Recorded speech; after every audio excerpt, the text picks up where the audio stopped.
because we can actually fail in a really safe way. Yeah, and it puts a lot of pressure on a student entrepreneur. Like, I have to be an inventor first, and then I'm a business person and all these different things. And the institution of business was actually doing more to solve these human problems than nonprofits or government were. All right, so Eva, how should universities innovate? Oh man.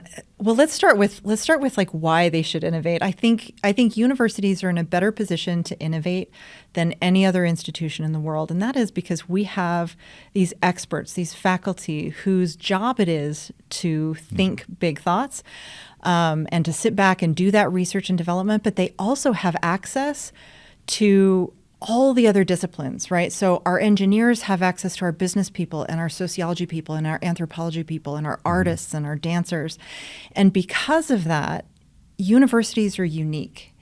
And so I think the question that you actually asked, which is how should universities innovate? I think universities need to be really empowering faculty to think about the world beyond their publications, which is really how, as faculty, we're trained. We're trained to think about research and development to lead to a publication. But what we should be thinking about is leading to innovations that really change the world. And we need to be thinking beyond the classroom and beyond the publication into that broader space. And I think a lot of times universities sort of limit ourselves to the classroom and to the research. And I think universities can sort of free up this amazing resource that we have in encouraging us to think beyond those walls. Absolutely. And at BYU, all of our different departments are trying in some way to do that, to get innovation out into the world. So Eva Witesman, I should say, you're the director of the Ballard Center. How does the Ballard Center approach that? Yeah, so the Ballard Center for Social Impact, our mission is to develop the faith and skills to solve social problems.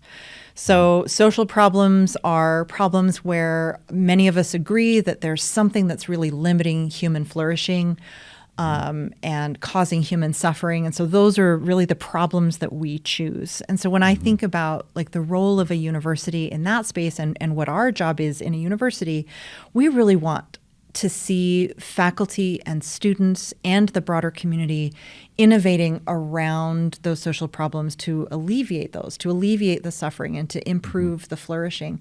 So I think a lot of that really is in the problem selection. Like, how am I going to use, as a faculty member, how am I going to use all of my expertise, all of my experience, all of my knowledge, and all of my connections to choose a problem that really matters and can help people in the world? And I think that's an important thing for universities writ large, but I especially think that's so aligned with our BYU mission and aims to be able to do that in a way that lifts the human family and really raises our sights to helping serve that human family. So at Tech Transfer, I work with entrepreneurs and all these startups, and so entrepreneurs are always looking for a problem to solve, but it's not just entrepreneurs. And you have an interesting philosophy about, it's called Love the Problem. It's based on this book I wrote down, Uri Levine's Love the Problem, Not the Solution. What's the concept there? That's right. So we love teaching this. So I'm going to start with like the problematic way that people do this. So people will sometimes fall in love with their solution. They're like, I want to, solve hunger, and I've found a way that I think is going to work. And they fall in love with their solution so much that they ignore any evidence that suggests that their solution isn't actually working on solving the problem. And so the idea behind that book that we really promote in the Ballard Center is that instead of falling in love with your solution, you need to fall in love with the problem. And what that means is you need to understand that problem inside and out. You need to care about solving that problem so much that any solution that crosses your desk, whether it's yours or someone else's, is considered and vetted, and you're looking at the evidence related to whether it's actually changing the problem rather than whether you're promoting more of your solution in the world. So I love the solution kind of metric is how much of the solution am I putting out into the world. I love the problem metric is how much have I actually reduced this problem over time. And so we encourage people to continue innovating. Don't stop just because you had a great idea. Use the evidence to continue innovating and focus on the problem, whether or not you've actually solved it. So let's talk about what that means. Like, say my problem is homelessness. That's what I really want to improve in some way. What would be the steps? How do I love that problem? Yeah. I mean, the first thing you want to do is make sure that you have some proximity to that problem, right? So one of the common mistakes that we see is that people will choose homelessness on a different or poverty in a different part of the world than they're even familiar with. And so like at the outset, they're sort of at a disadvantage. So I would say, first of all, focus on the way that you are connected with that issue or that problem, and focus on the people and talk to them. Any good solution for a human problem is going to be focused on the humans themselves. And so, you need to be deeply connected with the person or people who are experiencing that. They're the real experts. You're not ever the expert. They're the experts. And in entrepreneurship, we would say validate by talking to actual consumers. It's exactly the same process. It's the same idea, right? So, so you start there. And then the other thing you want to do is you want to take those individual experiences and you want to triangulate out to bigger numbers that you have. So if you're talking to, people who are experiencing homelessness or are unhoused in your area, then you want to connect that with the bigger numbers, like how many people are not being served by our current systems in your geographic area. And so you would map that. And then you want to look at like, what are the other solutions that already exist? And we think about a triangle. So we think about a geography, a population, and an issue. So the issue that you raised was homelessness, so people who are unhoused. The second would be a population. So men who are unhoused experience very different things from women or children. Veterans who are unhoused experience different issues. People with mental health challenges experience different issues. So you're not going to handle the whole issue. You're going to handle the issue for a specific population.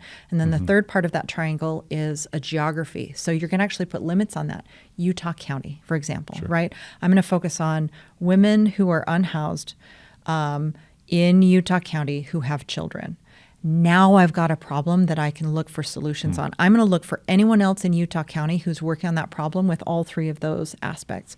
But then I'm going to expand out and I'm going to look for other solutions that already exist where I relax any one of those pieces of the triangle. So maybe there's not anyone in Utah County who's handling that or found a good solution for that population, geography, and issue, but maybe they've solved it for a different population. What can I learn from them?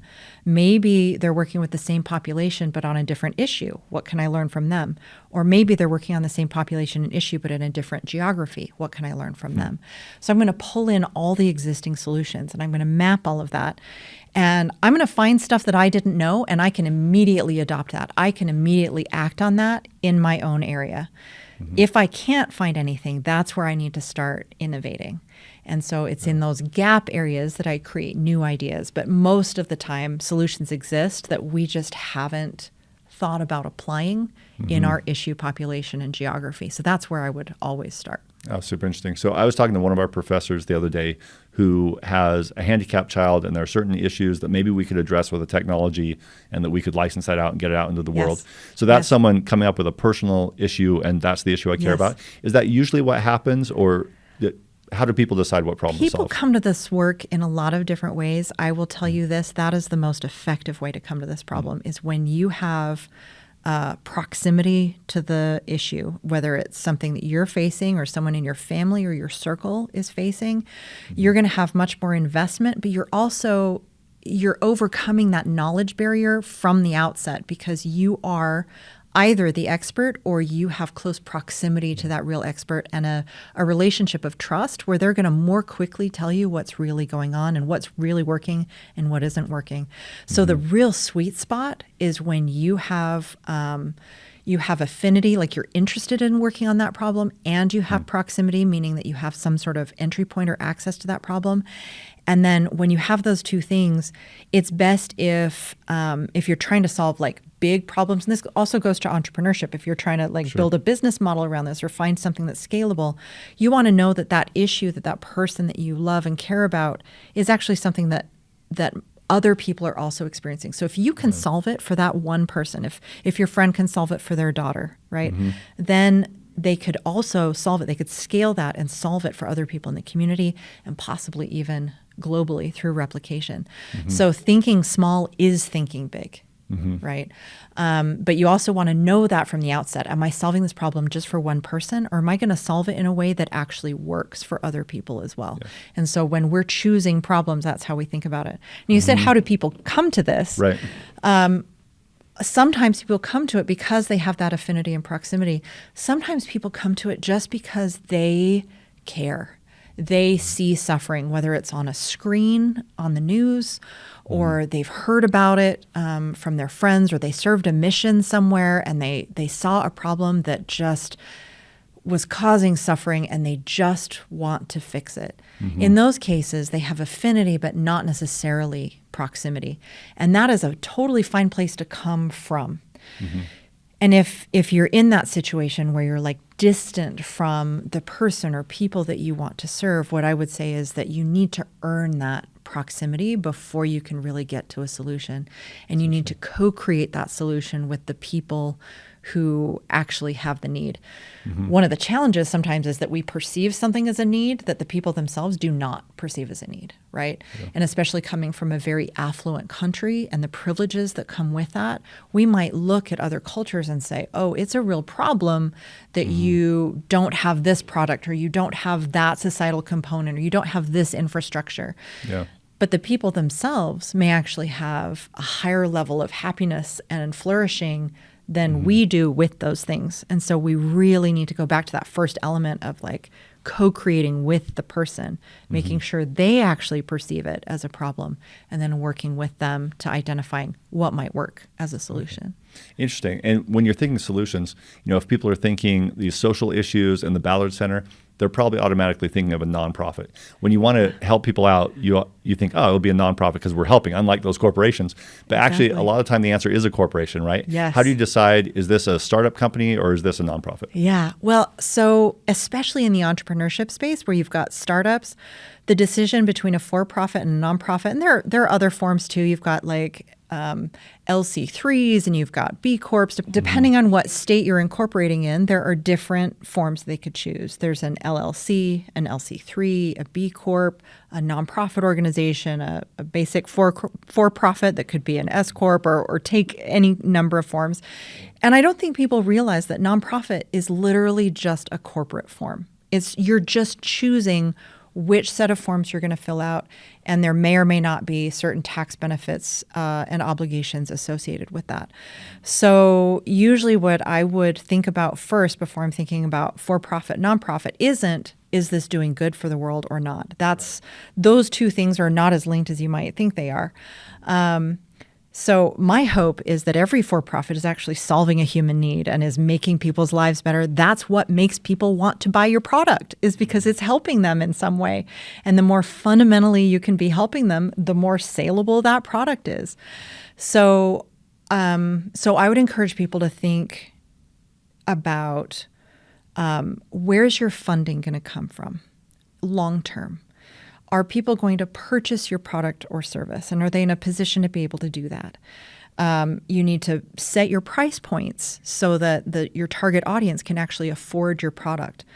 If it's a product that needs to be subsidized, in other words, the people who need the product can't afford to purchase that product no matter how much you innovate around the product and try to lower that price point.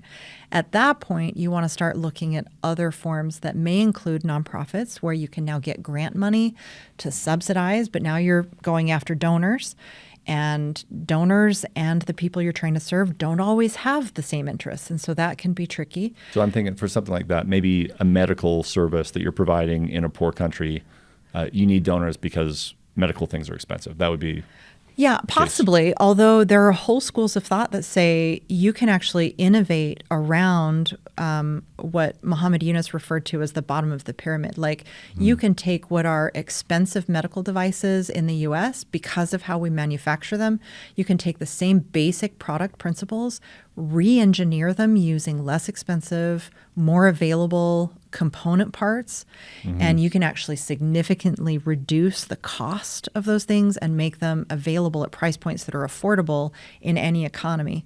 And we've actually seen that with some of the groups that we've worked with, where that's exactly what they did. They took neonatal resuscitation procedures that we use here in the U.S. that are really expensive. They redesigned it and tested the airflows and component parts, and were able to significantly reduce the cost of that and make sure that it was available for the field. And they tested it in Cambodia and found that they were actually able to save the lives of babies in the field in Cambodia for much less. Now, do we maybe that still was want to amazing. I saw subsidize that that? Yes, but I want to disrupt this idea Yeah. that if we're doing good or if we're working in emerging economies, that we have to immediately go to a nonprofit model. Nonprofit models are beautiful in that you can access grants and in some cases contracts and donations that help subsidize your work and lower that cost. But again, sometimes there are misalignments between what the donor wants and what's going to make them feel good about their donation and what your company actually needs and what the people you're serving actually need. So I want people to really use that with some caution. Is it fair to say, like anything, if you want something to be out in the world solving problems, it's going to have to be self-sustaining in some way? In some way. If it's for-profit, we know exactly what that means. The consumer's paying for it. Exactly. But if you're a nonprofit, you still have a customer. It's the donor, and you're going to have to serve them in some way. So that's just the nature of the beast, right? Yeah. And what you just described is exactly, I think, the challenge with that model. Again, it's a beautiful model. It's elegant. You've got people paying to subsidize things that people need that they can't pay for themselves. And so there's something really beautiful about that. But also you just said the words, the donor becomes the customer. And I want people to think, I want entrepreneurs especially to think carefully about the implications of having your customer be the donor and not the person that the product is designed for. So you need to think about that. The other model that we don't often talk or think or hear about is government. So another place that products and services can actually be provided through is through governments, and local governments have business models that are actually profitable business models. In some cities, energy is produced by for-profit government entities, right? They're not actually for-profit. They typically sort of manage it so that they're operating in the public interest and not charging extra. But you can have an energy company that's a nonprofit. You can have an energy company that's a for-profit or one that's a government. And so innovations can also be promulgated through government, and government grants are another way also to kind of handle that. That's where you start to get these partnerships where you've got maybe government grants that are subsidies. And in those cases, a lot of times they like to work with nonprofits because they know that all of that money is going to be reinvested in serving the population. But in some cases, you've got for-profit companies getting government contracts to provide for needs, right? And that's a totally legitimate business model as well. So I think it's important for people to think really clearly about why they're choosing a specific business model and to recognize there are lots of different ways to do this. And that we haven't even touched on partnerships across these entity types, right? Which is a whole other way to make things happen. Yeah. So lots of strategic options as long as you're strategic. Exactly. It can work out. And so that's kind of the side of the faculty member, really. I have this idea. I want to improve the world. How do we get it out there? Yep. But then let's say you go with a startup company. So we have lots of student entrepreneurs who want to grab one of these ideas, like from tech transfer or something they've come up with, and they would work with the Ballard Center on. And for a student entrepreneur, they often think they need to be the idea person, but they really need to be the market person. What are your thoughts? Right. So in order for any of this to work, we need interdisciplinary teams. And this is part of why I think universities are set up better than anywhere else, because we can actually fail in a really safe way by researching things, by providing student opportunities, right? We can test a lot of things that the business world can't necessarily afford to test, right? We test it, and then once we find something that works, and this is where tech transfer comes in, right? Then we say, okay, this one works, let's send it out into the world. And so a lot of times our student entrepreneurs think that they need to come up with the idea that they're then going to bring to market. There are so many ideas that are amazing and already vetted, whether it's an innovation that's coming out of a professor's lab that they've created that they don't have an interest in taking to market, that a student entrepreneur can pick up and build a team around and build a business around, or an innovation that already exists in a different geography or related to a different issue that you can pick up and say, hey, this is working amazing in Bloomington, Indiana. Why have we not tried it in Provo, Utah? What can we learn from them? Let's build a business model around that. The idea that an entrepreneur or that a startup has to start with a brand new, completely green, innovative idea, I think is limiting our ability both to build businesses, to be entrepreneurs, and also to solve problems at scale in the world. Yeah, and it puts a lot of pressure on a student entrepreneur. Like, I have to be an inventor first, and then I'm a business person and all these different things. Exactly. And not necessarily. And real people in the world have ideas. I was talking to a doctor friend the other day, and I said, we want some insights from industry. And he said, I have a spreadsheet of 68 ideas for businesses I've been keeping. And I bet a lot of people have ideas like that, right? Yeah, I love that. But definitely, we have 700 at Tech Transfer. So for the record, so there's some others. Yeah. So great. Well, do you mind talking to Eva about your career a little bit? So you went from nonprofit to academia. What led you that route, and how has that been? Yeah, it's been a really joyful ride. And actually, I've been through all the sectors. So when I talk about like government, nonprofit, and for-profit, I've sort of been on this wild ride through all of those spaces. So I started out like a lot of people do, thinking, I want to do good in the world, and that means I need to work in nonprofits. And so I worked at an educational technology company with large grants throughout the U.S., creating educational software. I was a designer for them, using my STEM background, and I loved that. And one day I was sort of sitting in my office thinking about how much I loved my job, and we had a new manager who'd come in. He had an MBA from Carnegie Mellon, and I was like, someday I want to be promoted to his job, but I don't know how to do his job. And I realized I needed to go back and get a master's. So I went and got a master's in nonprofit management, and that was in an MPA program. And so part of what I learned was more about government, which I had an interest in, like civic engagement, right? Volunteering, voting, loved all of that. But my MPA really also taught me to love government as an institution. I went back and focused on government in my PhD and came here to BYU to teach in the MPA program. So I teach other people who are interested in government and nonprofit management. But our MPA program is housed in the business school. Right. So all of a sudden, here I am rubbing shoulders with people who had the same values as me, wanted to save the world just as much as me, and they were doing it through business. And they were doing it not only through social entrepreneurship, so not only like for-profit, social enterprises, but also through corporations. And they were thinking very big thoughts about how the institution of the market and the institution of business was actually doing more to solve these human problems than nonprofits or government were. And that was a complete paradigm shift for me. And I fell in love with that idea. And so I've spent the last 7 years thinking about pro-social business and how markets actually are a really effective way to solve social problems. And not just for startups either, right? Like That's you right. teach corporate social strategy. I do. So major corporations can do these things. What should they be doing? Exactly right.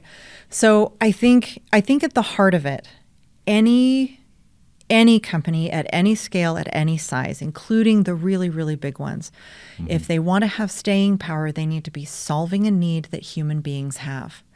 Now, for a short period of time, you can tell human beings that they have a problem that they don't really have, and you can sell them the solution to the problem they didn't really have in the first place, and you can make a bit of money doing that. But if you want to have staying power, you need to be solving these real big long-term problems. So when I look at like a GM who completely reshaped their product line in order to be more energy independent, and to create hybrid and electric vehicles that wouldn't be dependent on gas. They're thinking long-term. And they have other things too. They want zero fatalities. This is one of their strategic initiatives, right? They want zero fatalities. So they're engineering their cars around that. And they want zero congestion. So they want to create AI solutions that help cars to navigate in a way that will allow us to get where we need to go faster to help the entire economy to run better. That's a very large corporation that's thinking very strategically about what I would consider to be social problems. People dying because of car accidents, huge cause of both mortality and just damage to human beings and their families. Congestion, right? Maybe not like a social problem in the traditional sense, but if you need to be able to get where you need to go, life, right? It's a quality of life issue, right? And then if you think about the energy component, that affects the air that we breathe, right? It affects the way that that we interact with our global world and the resources that God has given us to steward. And so that's a company. When I see a strategy like that, I say they get it. They understand the role of the market and their role in that market for solving social problems. Every company has some interface with society, with people and their lives and their suffering or their flourishing. And they can increase the suffering or they can increase the flourishing. Well, so in the case of GM, and I legitimately don't know anything about their model or anything, but So some of that they need to do on a survival level because here comes Tesla, right? Yeah, right. So it could be market driven. Yeah. How much of it do you think is them thinking? And I'm not picking on GM, like anyone in a I love corporation. it. I love How it. much of it is we need to solve this social problem versus consumers 20 years from now want that solved and they're only going to buy from us if we've solved it? Yeah. So I think there's a whole market conversation there. And I love that you brought up Tesla. I very intentionally didn't, right? Because when you think Tesla, you think, wow, this was an entrepreneur who said, I want to make money and solve a problem, right? This gas problem. I want to create the car of the future that everyone's going to drive. And if my car is the car that everyone wants to drive, I'm going to make a ton of money, right? Sure. And so we think about that, that really exciting confluence of those issues. But that's a rarity to be able to come up with something so innovative that you are building a Tesla-sized company around that, right? And Tesla did shift the market. They did change the conversation that GM is now speaking to, and Toyota, like many of the companies are doing that. And I think part of the reason that I choose like a GM is that I want everyone to understand that it doesn't matter where you started. You don't have to have been a social entrepreneur at the beginning. Like Tesla was a social enterprise in some ways of thinking about it from the beginning. GM wasn't, not in the same way, right? But every company at whatever scale, at whatever size, no matter how old you are, can actually start thinking that way. And I would argue the way that you did, that thinking about the long-term needs of humanity is actually the most money-making strategy that you can embrace.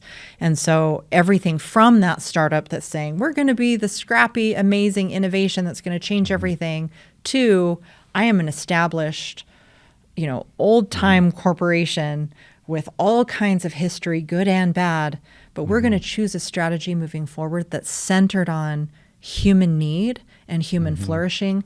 That is a winning approach.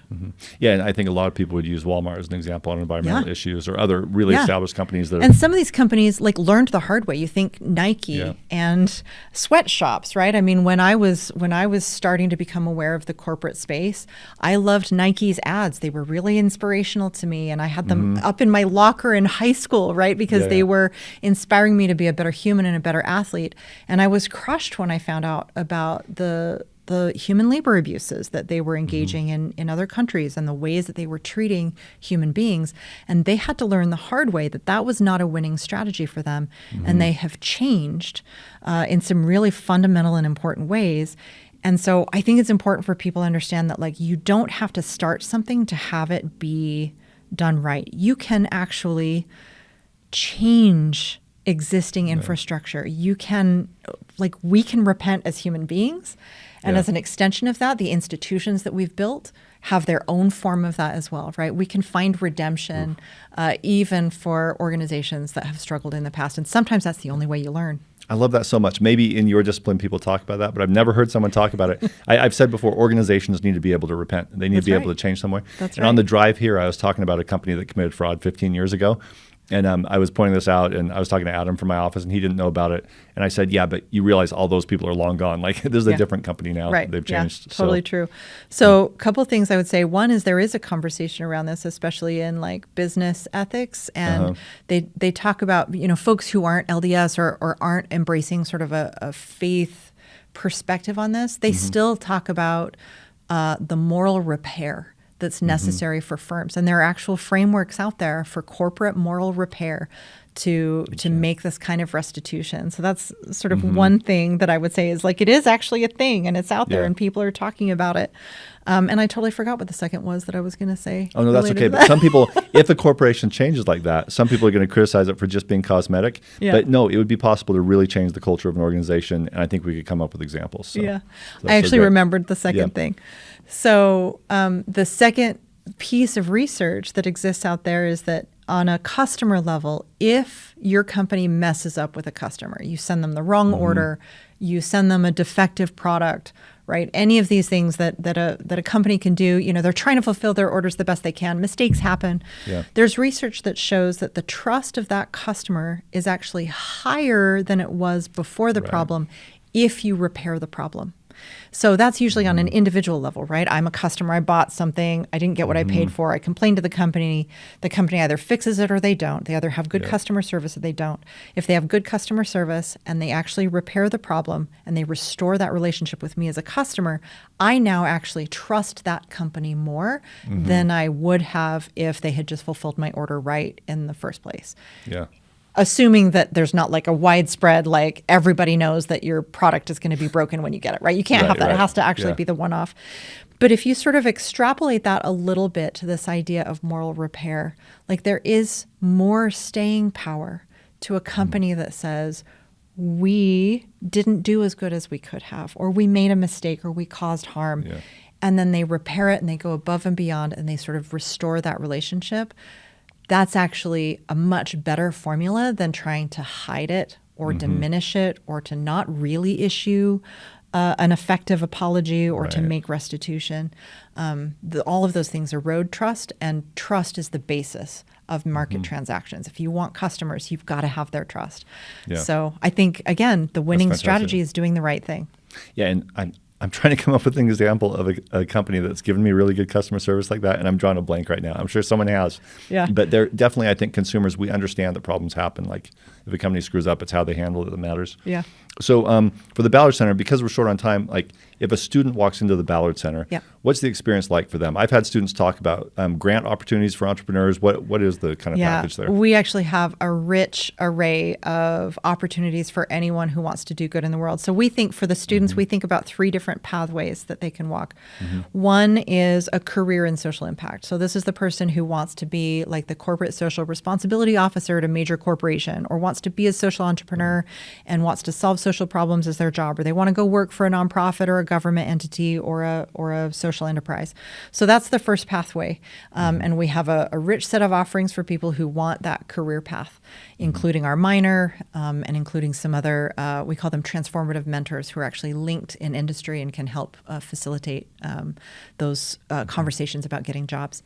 The second pathway is students who want to leverage whatever their field is for good. So this is where we bring in finance people or engineers or biologists, and their core career is going to be in engineering or finance or biology, but they want to use those skills for good. And so what we do is we teach them lenses and models that they can bring with them to work that will help them maximize the work that they're already working toward, and to leverage the work they're already doing for greater social impact and greater social good. The third pathway is students who want to do most of their social good sort of outside of their workspace. So they want to donate, they want to volunteer, they want to improve their church service, they want to be civically engaged. So for those students, we have a sort of different way of thinking about things and preparing them. So within each of those pathways, we have courses, we have programs that our students run where they can do research, they can be engaged in innovations. We have, for those who are in kind of the business space or the innovator space, which is a lot of the space that we've talked about, we have startups for good and we have Peary Business for Good. And so we have a whole set of course offerings specifically in the business space where we can teach you how to use the best skills and tools of social entrepreneurship in whatever entrepreneurship they want to do. Or if they're in a more corporate space, we have corporate social strategy, which is a course, and also we have some other offerings around that, lecture series, clubs, that sort of thing, that they can engage.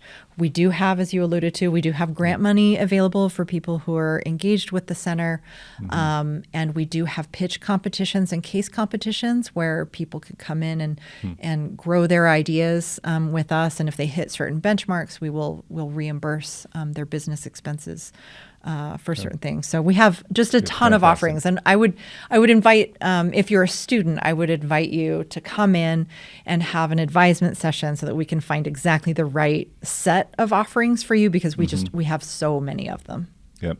There's so many opportunities for students, and I always feel like scrappy students are going to find them. Yeah. But hopefully some people just learned about them. So. Yeah. If you just Google Ballard Center advisement, it'll take you right to a place where you can sign up for an advisement with one of our students, and they'll walk you through the offerings. And you can say, here's what I'm really interested in or looking for, and they'll help you find exactly the right fit. Okay, perfect. Well, thanks for all you're doing over there, Eva, and thanks for taking the time to explain all this. So happy a lot to of be good here. happening right here. So Thank you for your time too. Thanks for inviting me on. appreciate it.